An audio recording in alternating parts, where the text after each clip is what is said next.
So hey homies, welcome back to another video. और आज से हम इस चैनल पे स्वॉर्ड ऑफ कम्यून के सीजन 2 को शुरू करने वाले हैं। एंड आई नो कि तुम में से ज्यादातर लोगों ने ऑलरेडी सीजन 1 को देख के रखा है, और अगर नहीं देखा तो फिकर नॉट, मैं कुछ ही दिनों में इसका सीजन 1 का रिकैप भी अपलोड कर दूंगी। फिलहाल मेरे हेल्थ इश्यूज चल रहे हैं, इसी के चलते सीजन 1 के रिकैप के लिए मुझे टाइम नहीं मिला, लेकिन जहाँ कहीं भी सीजन 1 के रिकैप की जरूरत पड़ेगी मैं तुम्हें बीच बीच में याद दिलाती रहूंगी। सो फिकर नॉट। चलो फिर बिना किसी देर के आज के इस वीडियो को शुरू करते हैं। सो होमीज, हमारे सीजन 2 के फर्स्ट एपिसोड की स्टार्टिंग भी वहीं से होती है जहां पर लास्ट सीजन एंड हुआ था, और हमने देखा था कि सेंट ज़ीशेंग के चलते चैनपिंग बाओ को लेकर सुई डायनेस्टी की तरफ रवाना हो जाता है। अब इसी के साथ हम लोग स्मॉल टाउन का सीन देखते हैं, जहां पर वो जो सीनियर एल्डर थी वो अपने साथियों के साथ स्मॉल टाउन के उसी घर में पहुंच जाती है जहाँ पे आते साथ ही वहाँ का नजारा देख कर वो कहने लगती है कि आखिर इन सब की कीमत कितनी होगी। कि तभी वो एक बुक को उठाती है और कहने लगती है कि बताओ आखिर हमारे दाली कैपिटल में इसकी कीमत कितनी हो सकती है। यहाँ पे सेंट के इस घर के पास आने के बाद ये लोग सारी चीजों को खंगालने लगते हैं, और यहाँ पे उनकी सर्वेंट बताने लगती है कि इस बुक की कीमत ज्यादा से ज्यादा 60 वेन होंगी। अभी यहाँ पे वो हर एक चीज को देखती है और कहती है कि लगता है कि ये बुक्स जितनी ज्यादा कंफ्यूजन वाली होंगी इनकी कीमत उतना ही कम होगा। पर जो भी हो, यहाँ पे देख के लग नहीं रहा कि अमीर लोग यहाँ पे रहते होंगे, लेकिन हाँ ये ठीक ठाक कंफर्टेबल तो है। कि तभी यहाँ पर उसके साथ आई वो मेड कहने लगती है कि वैसे यंग प्रिंस के लिए आप काफी कुछ मेहनत कर रही हैं, और यंग प्रिंस भी काफी ज्यादा सफर कर रहा है, दिन रात वो मेहनत में लगे रहते हैं। अब यहाँ पे उसकी बात सुनकर जो एल्डर सिस्टर है वो कहने लगती है कि ऐसा बोलकर मजाक मत उड़ाओ, क्योंकि हम भी जानते हैं कि अगर कोई सच में सफर कर रहा है तो वो ऑर्फन बच्चा है जिसका घर हमारे सामने मौजूद है। कि तभी यहाँ पर वो उस एंशिएंट बुक को मांगती है, जिसमें वो कहने लगती है कि जहाँ तक मुझे याद है कि इसके अंदर कोई इंटरेस्टिंग सा स्पेल मौजूद है। कि तभी उसे उसके अंदर से एक तलिस्मान मिलता है जिसका वो यूज करते हुए यहाँ पर उस बुक में लिखे स्पेल को पढ़ती है, जो कि काफी लंबा चौड़ा स्पेल है। और इसे पढ़ते साथ ही वो यहाँ पर अपने हाथ को भी मूव करती है, और जैसे जैसे ये मूव करती है इसके सामने एक फ्लावर से बना हुआ पोर्टल ओपन हो जाता है। जिसके बाद वो उसके करीब जाकर जैसे इस पोर्टल में हाथ देती है तो डिवाइन पावर को वो फील कर पा रही थी, और वो कहने लगती है कि वाकई में इस बुक में जो लिखा है और इसमें जितनी डिवाइन पावर्स हैं, ऐसी चीजें तो आजकल के अच्छे अच्छे मैजिक स्कूल्स में भी नहीं दिखाए जाते। जिसके बाद वो उस पोर्टल के अंदर समा जाती है, और अगले ही पल वो बाहर भी आ जाती है और कहने लगती है कि वाकई में द लॉर्ड ऑफ 3 माउंटेन और 9 मर्क्यूरीज ये सच में बहुत ही ज्यादा कमाल का है। आखिर ये लॉर्ड है कौन? इसके बारे में मैंने पहले कभी नहीं सुना। अब यहाँ पे वो बुक को रीड करते हुए आगे की ओर बढ़ती है, और वो खुद को अगले पल चैनपिंग के घर के अंदर पाती है, और उसके नजारे को देखकर कहने लगती है कि वाकई में लोगों की जिंदगी कितनी ज्यादा डिफरेंट है। कुछ लोग पैदाइशी आलीशान घर और कंफर्ट में जीते हैं, और कुछ लोग तो सारी जिंदगी बस उस कंफर्ट को अचीव करने में लगा देते हैं। जिसके बाद वो कहने लगती है कि बच्चे, जब तुम वापस आओगे ना अपना बदला लेने के लिए, तो तब तक तुम्हें यहाँ पर 3 बड़े बड़े दिक्कतों का सामना करना पड़ेगा, और जो है युनशियन माउंटेन, ज़ेंगयांग माउंटेन और शुजियान लेक। कि कहते हुए वो उसके घर से बाहर निकलती है और अपने साथियों से कहने लगती है कि याद रखना इसके घर को अच्छे से लॉक कर दिया जाए। और फिर वो कहने लगती है कि जब तक तुम यहाँ पर आओगे तब तक शायद साल बीत चुका होगा। अब यहाँ से वो जाने लगती है और स्मॉल टाउन के गलियों से होते हुए वो उस एंशिएंट बुक को रीड करती है। तभी वो यहाँ पे एक स्पेल को कास्ट करती है, जो कि है heaven and earth connect through piercing mountain. यहाँ पे वो आगे आगे स्पेल को पढ़ती जाती है कि तभी यहाँ पर काफी सारी इविल एनर्जी सर्च होने लगती है, आसपास का माहौल बदलने लगता है, और वो यहाँ पे जैसे टाइम में पीछे जाने लगती है। अचानक से यहाँ का मौसम बिल्कुल चेंज हो जाता है, चारों तरफ काले बादल नजर आते हैं और बारिश होने लगती है। कि तभी वो समय के इस पड़ाव में पहुंच चुकी थी जहाँ पर उसे 2 छोटे बच्चे नजर आते हैं जो कि आपस में फाइट कर रहे थे। यहाँ पे हम छोटी चैनपिंग को देखते हैं, जहाँ पर वो इस एल्डर सिस्टर के बेटे यानी कि मुंह का गला दबा रहा था और कहने लगता है कि तेरी वजह से मैंने मेरी मदर से किया गया वादा आज तोड़ दिया, लेकिन इसके लिए मैं तुझे कभी छोड़ने नहीं वाला। अब यहाँ पे वो उसका गला दबा रहा था, जो देख कर यहाँ पे जो एल्डर सिस्टर थी उसे काफी ज्यादा गुस्सा आता है, और वो कहने लगती है कि मेरे बेटे ने आखिर किया ही क्या है। उसके चंद अल्फाज इतने ज्यादा मैटर करते हैं कि तुम उसकी जान लेने पे उतर आओ। हाँ, तुम्हारे जैसे घटिया लड़के जिनकी जिंदगी की कोई अहमियत नहीं, उनकी इतनी हिम्मत है, तुम्हारा वादा इतना ज्यादा मायने रखता है। अभी यहाँ पे हम देखते हैं तभी उसे किसी की आवाज आती है, और जब वो पलट के देखती है तो यहाँ पर ली फैमिली का वो बंदा मौजूद था। जिसके बाद एल्डर सिस्टर का बेटा यानी कि मुंह वो यहाँ पे बेहोश होने लगता है, लेकिन चैनपिंग तभी इसे छोड़ देता है, और यहाँ पे वो बंदा उसे बचाने तो जाता है लेकिन फिर हिचकिचाता है। और इस आदमी को देखकर यहाँ पे जो एल्डर सिस्टर है उसे और ज्यादा गुस्सा आ रहा था। वो समझ आती है कि जब ये नजारा हो रहा था तब यहाँ पे ये बंदा मौजूद था, लेकिन फिर भी इसने मेरे बेटी की मदद नहीं की थी। कि तभी उसे बहुत ज्यादा गुस्सा आता है और वो रियल वर्ल्ड में वापस आ जाती है और कहने लगती है कि मैं किसी को नहीं छोड़ूंगी। इस दौरान यहाँ पे जनरल वांग आ जाते हैं, जैसे देखते साथ ही यहाँ पर वो जो लड़की थी जो कि यहाँ पे एल्डर सिस्टर को गार्ड कर रही थी, वो अपनी तलवार लेके उसके सामने आ जाती है। जिसके बाद जो एल्डर सिस्टर है वो कहने लगती है कि क्या बात है, क्या तुम मेरे खिलाफ रहने का सोच रहे हो? जिसपे जो जनरल वांग ही है वो कहने लगता है कि मैं ऐसा कैसे सोच सकता हूँ। यहाँ यहाँ पे उसके सरेंडर को देखते साथ ही वो जोर जोर से हंसती है और कहने लगती है कि तुम हमारे लू डायनेस्टी के वो टॉप वॉरियर हो जिसने की सरेंडर कर दिया था। एक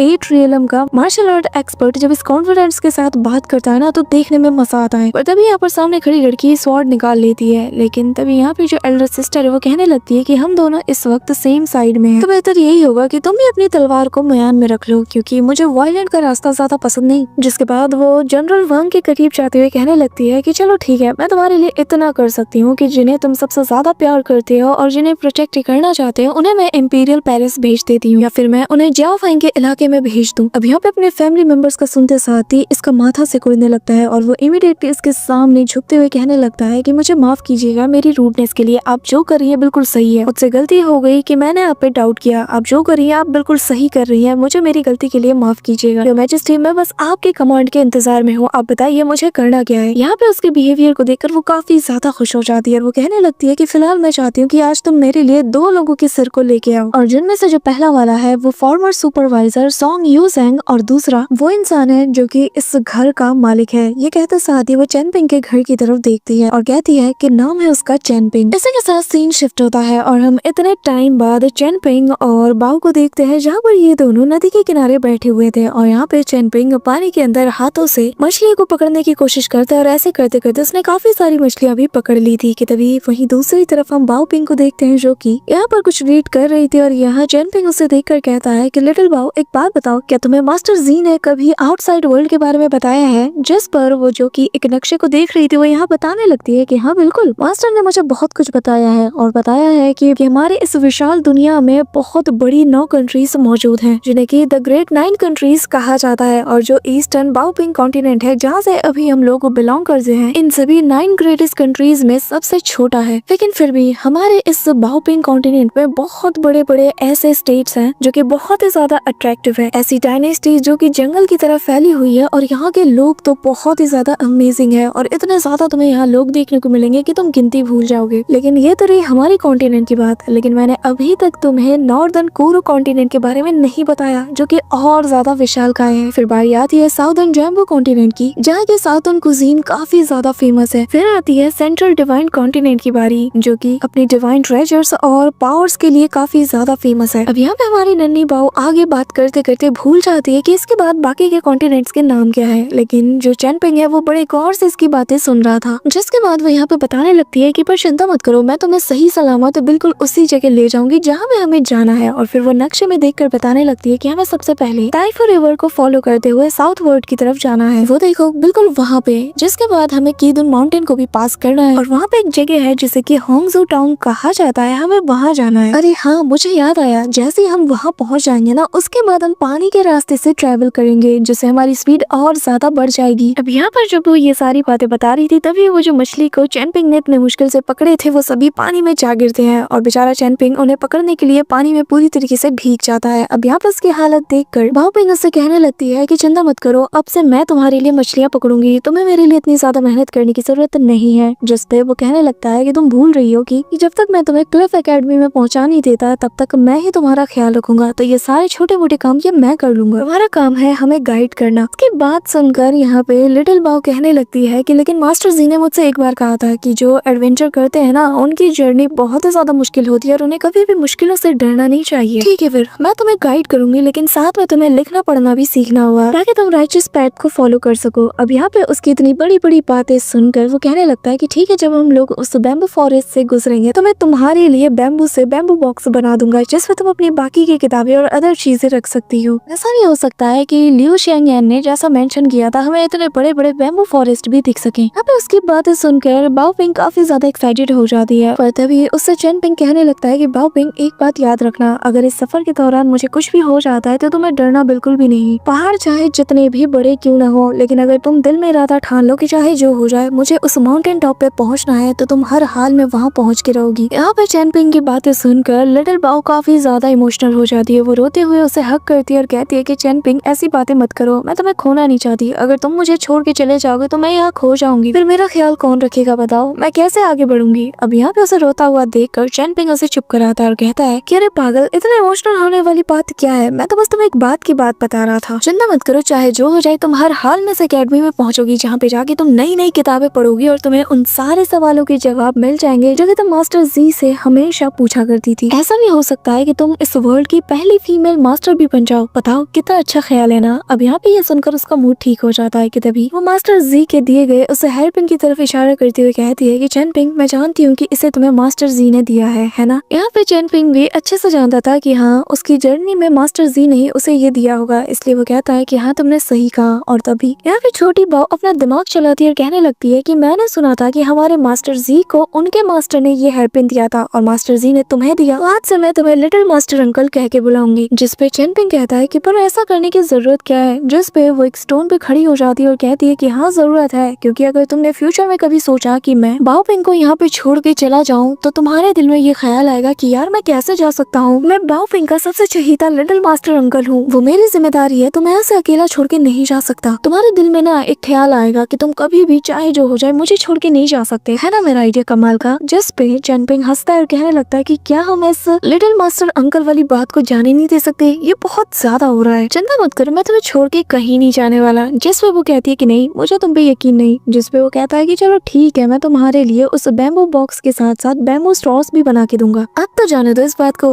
जिस पे वो पैर पटकते हुए कहती है कि आखिर तुम किस टाइप के लिटिल मास्टर अंकल हो जो कि बैम्बू बॉक्स और बैम्बू स्ट्रॉस नहीं बना सकता। अब यहाँ पे हम देखते हैं कि मिस बाओ के ऊपर वही बाप बेटी नजर रखे हुए थे और यहाँ पे उसकी बेटी कहने लगती है कि फादर, आखिर वो लड़की, मेरा मतलब कि मिस बाओ, आखिर वो इस गरीब लड़के से इतना ज्यादा क्लोज क्यों है। जिस पे उसका फादर उन दोनों की तरफ देखता है लेकिन कुछ नहीं बोलता। वहीं दूसरी तरफ सीन शिफ्ट होता है और हम स्मॉल टाउन के अंदर शुई को देखते हैं जो कि चेनपिंग के लिए ही लेटर लिख रही थी और वो बार बार लेटर लिख रही थी लेकिन बार बार उसे फाड़ दे रही थी। जिसके बाद वो वापस से शुरू करती है और कहने लगती है कि चेनपिंग, तुम्हारे घर के दरवाजे को किसी ने तोड़ दिया था, लेकिन तुम चिंता मत करो, तुम्हारी गैर मौजूदगी में मैं तुम्हारी हर एक चीज का ख्याल रखूंगी। मैं उस कल्प्रिट का पता लगा के रहूंगी जिसने की रातों रात तुम्हारे घर आकर चोरी चकारी करने की कोशिश की है। जिसके बाद वो उसी लेटर को घूरे जा रही थी। असल में वो चेनपिंग को काफी ज्यादा मिस कर रही थी कि तभी यहाँ का मौसम बदलने लगता है, चारों तरफ काले बादल छाने लगते हैं और उसका ध्यान भी विंडो की साइड जाता है। इसी के साथ सीन शिफ्ट होता है और हम मास्टर रुआन को देखते हैं जहाँ पर वो काफी ज्यादा गुस्से में था और उसे इतना गुस्सा में देखकर जो एल्डर सिस्टर थी यानी कि वो जो इमॉर्टल थी वो यहाँ पे कहने लगती है कि मास्टर रुआन, आपको इतना गुस्सा नहीं करना चाहिए, मैं यहाँ पर बाकी के 4 जो माउंटेन पीक्स है उन्हें भी बाय करके उन्हें आपको गिफ्ट कर सकती हूँ, तो बताइए क्या अब भी आप इस सौदे में इंटरेस्टेड नहीं है। जिस पे मास्टर रुआन को काफी ज्यादा गुस्सा आता है। वो कहने लगता है कि ये यूजलेस है, आखिर तुम क्यों उस बच्चे चेनपिंग की जान लेना चाहती हो, लेकिन अगर तुम फिर भी उसे मारने के लिए इतनी ज्यादा डेस्परेट हो तो तुम इस दाली कॉन्टिनेंट के बाहर भी तो उसका इंतजार कर सकती हो। जैसे ही वो दाली के बॉर्डर को क्रॉस करे तुम वहाँ पे इसका काम तमाम कर सकती हो, तो आखिर यहाँ क्यों। जिस पे वो कहने लगती है कि मैं आपसे कुछ छुपाना नहीं चाहती, लेकिन मेरा जो बेटा है ना मुंह, वो बहुत ही जल्द दाली कैपिटल में एंटर होने वाला है और तब उसके पास एक बहुत ही बड़ी अपॉर्चुनिटी आने वाली है और मैं नहीं चाहती कि कोई भी चीज उसके माइंड स्पेस को डिस्टर्ब करे।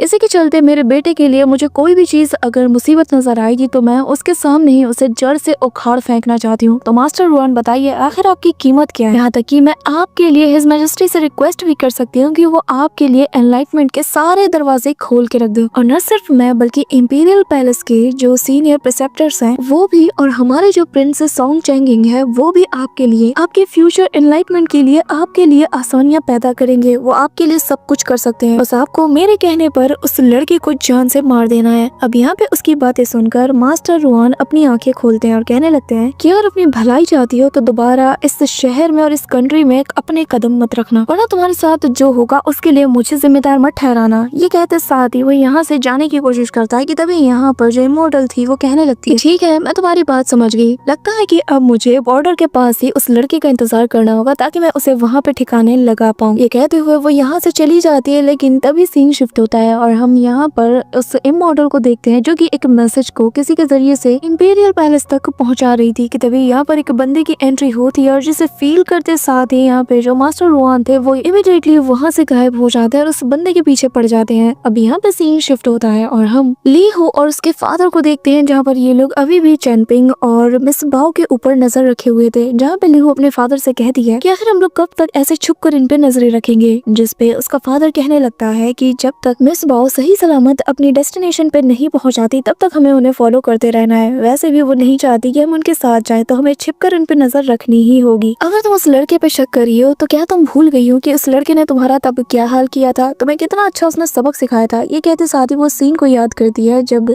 चेनपिंग ने उसे गिरते हुए बचा लिया था और तभी वो उस पल को याद करते हुए कहती है कि मैं मार्शल आर्ट के सेकंड रियलम पे हूँ। आपने मुझे वहाँ पर अपने पावर्स का यूज करने के लिए मना किया, वरना मैं इस लड़की को खुद ही वहाँ पे मजा चखा देती। यहाँ पे वो काफी लाउड बोल रही थी, तो यहाँ उसका फादर उसे हाथ पकड़ के खींचता है और कहने लगता है कि जरा धीरे बोलो। जिसके बाद वो बताता है कि भले ही इस लड़के का जो कल्टीवेशन लेवल है ये तुमसे काफी ज्यादा कम हो, लेकिन इसका फाउंडेशन तुमसे कई गुना ज्यादा सॉलिड है। जब तक ये बहुत ज्यादा नेसेसरी ना हो तब तक इससे भिड़ने की कोशिश मत करना। यहाँ पे ये लोग बातचीत कर ही रहे होते हैं कि तभी यहाँ पर उसके फादर के पास मौजूद वो जो बेल होती है वो रिंग करने लगती है, जो देखकर ये दोनों अलर्ट हो जाते हैं। उसका फादर कहने लगता है ये डीमन क्विलिंग बेल रिंग कर रही है, जिसका मतलब ये है आसपास कोई डीमन है या फिर कोई बहुत बड़ा खतरा है, हमें हर हाल में मिस को प्रोटेक्ट करना होगा। इसी दौरान चेनपिंग भी नोटिस करता है चारों तरफ फॉग छा रहा है, तो वो इमीडिएटली बाओपिंग से कहने लगता है कि जल्दी से मेरे पीछे आ जाओ। अब वो डरते हुए चेनपिंग के पास आ जाती है। बाओपिंग उसे बताने लगती है कि मैंने किताबों में पढ़ा था कि ऐसे माउंटेन्स के पास बहुत सी स्पिरिट्स और माउंटेन घोस्ट और बहुत ही पावरफुल क्रिएचर्स मौजूद होते हैं, और ऐसा कहा जाता है कि उन लोगों को स्कॉलर्स काफी ज्यादा पसंद आते हैं, स्पेशली वो उनके दिल और गुर्दे निकाल के खा जाते हैं। ये लोग काफी ज्यादा वायलेंट होते हैं। यहाँ पे ये कहते हुए वो बहुत ज्यादा डरती है, तो चैन उससे कहने लगता है कि एक बात बताओ, आखिर ये तुम किस तरह की किताबें पढ़ती आ रही हो। यहाँ पे हम देखते हैं कि तभी यहाँ पर उस फॉग से कुछ बच्चे कूदते हुए आते हैं, और ये असल में ली हुआ और लिन शो और बाकी सब होते हैं, जो कि आते साथ ही कहने लगता है कि फाइनली हमने तुम दोनों को ढूंढ ही लिया। जो देखकर मिस बाउ कहने लगती है कि फाइनली तुम दोनों यहाँ पे आ ही गए। जिस पर यहाँ पे लिन शो कहने लगता है कि हाँ, हमने सोचा कि चलो एक गैम्बल खेला जाए, हम तुम्हारे साथ उस एकेडमी में चलेंगे, भले ही खतरा कितना ही ज्यादा क्यों ना हो। जिसपे दूसरा लड़का कहता है कि खैर ये सब छोड़ो, तुम्हें पता है कि कुछ लोग हमारा पीछा कर रहे हैं। ये कहते हुए ये सभी लोग चेनपिंग के पीछे जाके छुप जाते हैं, और तभी यहाँ पे एक बंदे की एंट्री होती है, जो कि कहने लगता है कि अच्छा तो तुम ही हो वो चेनपिंग। जिसपे चेनपिंग अपने उस छोटे से हथियार को आगे करते हुए कहता है कि बताओ आखिर तुम कौन हो और हमसे क्या चाहिए। यहाँ पे उसका गला सूख रहा था कि तभी सीन शिफ्ट होता है और हम यहाँ पे दो मिस्टीरियस पर्संस को देखते हैं जिन्होंने मास्क पहना हुआ था, और ये लोग ब्लैक रॉब पहने हुए थे। अब यहाँ पे इनमें से एक बंदा रास्ते को चेक करते हुए कहने लगता है कि वैसे चेनपिंग काफी ज्यादा होशियार है, उसने मेन रोड को अवॉइड किया और दूसरा रास्ता को अपनाया। जिसमें दूसरा बंदा कहने लगता है कि पर ऐसे बच्चों वाली ट्रिक के लिए मेरे पास बहुत ही अच्छा सोल्यूशन है। कि तभी वो अपने पास एक तलिस्मान का यूज करते हुए यहाँ पर उनके फिगर को उनके फुटप्रिंट के जरिए से यहाँ पे वो बना लेता है, और यहाँ उसका स्पिरिचुअल फिगर जो है उसे पूरी तरीके से दिखा देता है कि आखिर ये दोनों किस रास्ते में गए। अब यहाँ पे दूसरा बंदा कहता है कि हमें बस इन्हें फॉलो करते रहना है, और एक बार ये लोग बॉर्डर के पास पहुंच जाए दाली के तो हम इन्हें ठिकाने लगा देंगे। जिसके बाद मौका पाते ही हमें उसका काम तमाम करके वापस से रिपोर्ट करने जाना है। अब यहाँ पे इनका प्लान सेट था, ये लोग फॉलो करते हुए आगे बढ़ रहे थे कि तभी यहाँ रास्ते में अपने लोगों की बहुत सी डेड बॉडीज नजर आती हैं, जिसे देखकर दोनों ही वही रुक जाते हैं और चारों तरफ खून फैला हुआ था। अब यहाँ पर वो जब इन सब की शक्लें देखता है तो इनकी बॉडी बिल्कुल सफेद पड़ चुकी थी। वो तभी उनमें से एक को चेक करते हुए कहता है कि इनमें से किसी की भी बॉडी पर देखने से लग नहीं रहा कि कोई एक्सटर्नल डैमेज हुआ हो। इन लोगों के मेरिडियंस को प्योर मार्शल फोर्स से बहुत बुरी तरीके से डिस्ट्रॉय किया गया है, जिसके चलते इनकी ये हालत हो गई है। तो जो भी कातिल है वो काफी ज्यादा स्ट्रॉन्ग है, और वो एक एक्सट्रीम पैथ को फॉलो करने वाला मार्शल आर्टिस्ट होगा। हो सकता है कि ये जरूर से वही मास्टर रुआन होगा जिसके बारे में हमारी मैजेस्टी ने उस लेटर में मेंशन किया था। और चाहे जो हो, एक बार बस वो दाली बॉर्डर के करीब पहुंचाए, फिर तो उसे कोई भी हमसे नहीं बचा पाएगा। ये कहते हुए वो लोग यहाँ से जाने ही लगते हैं कि तभी यहाँ पर कुछ लोगों के हंसने की आवाजें आती है, और जैसे ये लोग पलटते हैं तो हम देखते हैं कि एक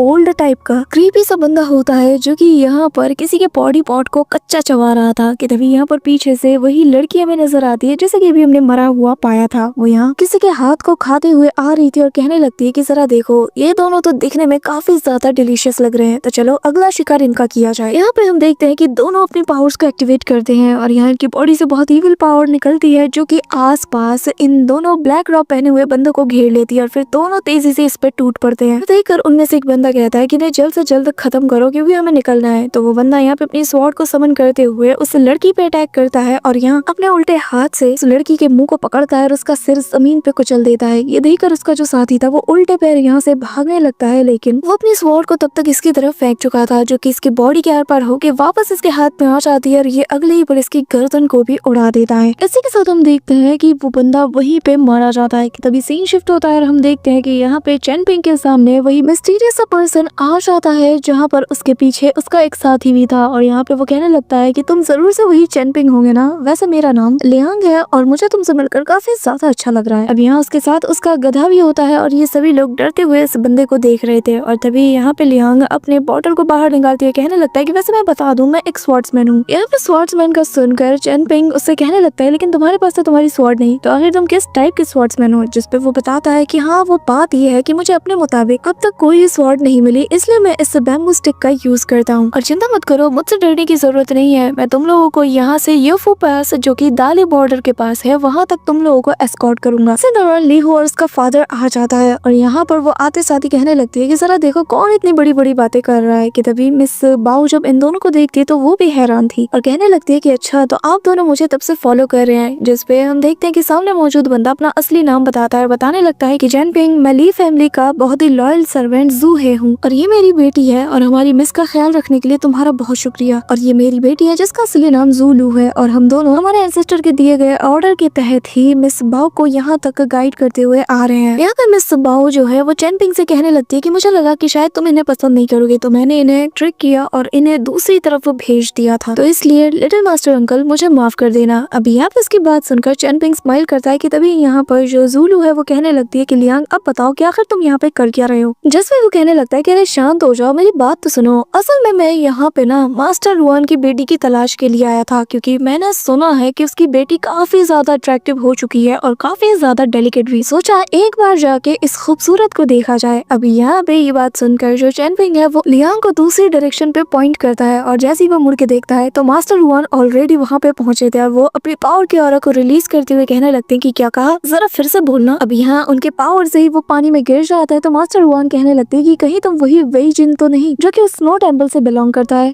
जिस पे लियांग खड़ा हो जाता है और कहने लगता है कि नहीं, लगता है आपने मुझे कोई गलत समझ लिया, मेरा नाम तो लियांग है। और फिर वो अपनी बोतल को निकालकर उसके अंदर से साके को पीता है। यहाँ पे उसके अंदर कोई डिवाइन पावर आने लगती है, जो देखकर जो मास्टर रुआन है वो कहने लगता है कि क्या मैं भी इसे ट्राई कर सकता हूँ। लियांग उसे वो दे देता है और यहाँ पे जब वो मास्टर रुआन उसे पी रहे होते हैं तो कहने लगते हैं कि सुनने में तो यही आया था कि वे जिन जो है वो प्यार में पूरी तरीके से फंस चुका है, लेकिन इस कंटेनर के अंदर प्योर और बहुत ही ज्यादा वास्ट स्वॉर्ड की मौजूद है, जिसका मतलब ये है कि ये चीज वे जिन से बिलोंग करती है और उसकी ताकत तो बहुत ज्यादा है। लेकिन इस लड़के ने आखिर उसका ट्रेजर उसे कैसे हासिल किया होगा, या फिर मैं ही गलत सोच रहा हूँ। लेकिन चाहे जो हो, अगर इसने वाकई में वे जिन से इसका ट्रेजर हासिल किया है तो ये बहुत ही ज्यादा स्ट्रॉन्ग होगा। अगर ऐसा है तो फिर तो ये बहुत अच्छी बात है। ये कहते साथ ही वो उसके कंटेनर को उसे लौटा देता है और हंसते हुए चैनपिंग से कहता है कि चल चिंता मत करो, ये तुम्हें एस्कॉर्ट करेगा। मैंने खुद ही स्नो टेम्पल में तुम्हारे लिए रिक्वेस्ट किया था कि वो किसी को भेजे ताकि वो तुम्हें एस्कॉर्ट करे। जिस पर चैनपिंग उनका शुक्रिया अदा करता है और यहाँ से मास्टर रुआन चले जाते हैं। अब यहाँ पर हम मिस बाओ को देखते हैं जो कि अपने दोस्तों से कहती है कि मेरे पास ऑलरेडी इतना सारा बर्डन है, अब तुम दोनों यहाँ पर हम पे बोझ बनने क्यों आ गए। यहाँ पे उसके दोनों दोस्त कहने लगते हैं कि यार आखिर तुम कैसी बातें कर रही हो, हम दोनों तो तुम्हारे कॉमरेड्स हैं, हमने भी जिंदगी और मौत की जंग लड़ी है। चैनपिंग यहाँ पे ची चुंजिया और दोंग शूजिंग से कहने लगता है कि अगर तुम लोगों को लगता है कि तुम हमारे साथ चलना चाहते हो तो तुम चल सकते हो। जिसपे शी काफी ज्यादा खुश हो जाता है और फिर वो दौड़ते हुए जाकर उस गधे के ऊपर बैठ जाता है। लेकिन लियांग को ये चीज पसंद नहीं आती, वो सब बच्चे को उतार देता है और कहने लगता है कि आखिर तुम कर क्या रहे हो, तुम मेरे गधे के ऊपर नहीं बैठ सकते। जिसपे वो कहने लगता है कि आखिर मैं क्यों नहीं बैठ सकता, आखिर तुम हो कौन। जिसपे वो कहने लगता है कि मैं तुम्हारा बाप हूँ और कुछ। यहाँ पे ये सुनकर शी काफी ज्यादा इमोशनल हो जाता है, जो देख कर यहाँ पे लियांग समझ जाता है कि इसके पेरेंट्स को लेकर इसकी बहुत बुरी यादें होंगी। यहाँ पे अब उसे बुरा लगता है कि तभी वो उसे चुप कराने के लिए जाता है। लेकिन तभी यहाँ पे शी चिल्लाते हुए कहता है कि देखा, फंस गए ना मेरे जाल में, मुझसे उलझने की कोशिश मत करना। लेकिन हाँ, अगर तुम मुझे वो गधा दे देते हो तो मैं मेरी माँ से रिक्वेस्ट कर सकता हूँ कि तुम जैसे गधे के साथ वो दोबारा शादी कर ले। यहाँ पे लियांग कहता है कि आजकल के बच्चे, इनसे तो मुंह लगना ही नहीं चाहिए। इसी के साथ हंसते खेलते हुए इनका सफर शुरू हो जाता है। ऐसे ही ये लोग काफी दूर पहुंच चुके थे और यहाँ पे जो लियांग है ये अपनी झूठी कहानियां सुनाने में बिजी था कि तभी यहाँ पे सफर के दौरान मौसम बहुत ज्यादा खराब हो चुका था। लियांग कहने लगता है कि अरे रे, इतने से खराब मौसम से मेरा मूड नहीं बिगड़ने वाला, मुझे तो इसे देखकर और ज्यादा एनर्जेटिक फील होती है। अगर यहाँ पे तेज बारिश और कड़ाकेदार बिजली हो जाए ना तो और ज्यादा मजा आ जाएगा। मेरे एडवेंचर तो कुछ ऐसा ही होना चाहिए। बस फिर क्या, यहाँ पे इसका कहना ही था कि भाई यहाँ पे तेज बारिश और कड़ाकेदार बिजलियां गिरने लगती है, जो देखकर सभी उसकी तरफ देखने लगते हैं। तो वो कहने लगता है कि ऐसे क्या देख रहे हो। जिसके बाद वो भाव खाते हुए कहने लगता है कि देखना, मैं तो इस तूफान में भी आगे का रास्ता ढूंढ के आऊंगा। ये कहते साथ ही वो जैसे ही अगला कदम बढ़ाता है तो वो स्लिप हो जाता है, जिसके इसके बाद वो जैसे तैसे खुद को संभालते हुए यहाँ से चला जाता है और ऐसे ही काफी वक्त हो चुका था। यहाँ पे जो चेनपिंग है उसे उसकी फिक्र हो रही थी, तो वो कहता है कि मैं उसे ढूंढ के लाता हूँ। यहाँ पे जूलू का फादर कहता है कि फिर मैं भी आपके साथ चलूंगा, जिसमें वो बताता है कि नहीं अंकल सू आप यही रहिए, क्योंकि मुझे उस बंदे की ट्रू आइडेंटिटी का भी पता लगाना है और मैं जल्दी वापस आ जाऊंगा। ये कहते साथ ही वो यहाँ से चला जाता है। इसी के साथ हम देखते हैं कि जनरल वांग सोंग यूपिंग को मारने के लिए पहुंच जाता है, जहाँ पे वो शराब के नशे में धुतता और कहने लगता है कि मैं जानता हूँ कि तुम मुझे यहाँ पे मारने के लिए आए हो, लेकिन पहले मुझे मेरी साके की बोतल को खत्म करने दो। वहीं दूसरी तरफ हम उसे इमॉर्टल को देखते हैं, जहाँ पर इसकी सर्वेंट उसे बताती है कि आपने ऑलरेडी 2 लोगों को मारने के लिए जनरल वांग को भेजा है, लेकिन जो सोंग यीपिंग है उसे तो खुद हिज मैजेस्टी ने यहाँ पे चूज किया है, तो क्या उसे मारना सही होगा कि उसे ऑलरेडी हमारे सच का पता चल चुका है, तो उसका मारा जाना बहुत ज्यादा जरूरी है। सो होमीज सीजन 2 का फर्स्ट पार्ट यहीं पे एंड होता है, लेकिन इसका सेकंड पार्ट बहुत ही जल्द चैनल पे अपलोड होने वाला है, तो वीडियो को भी से लाइक करके चैनल को सब्सक्राइब जरूर कर लेना। सो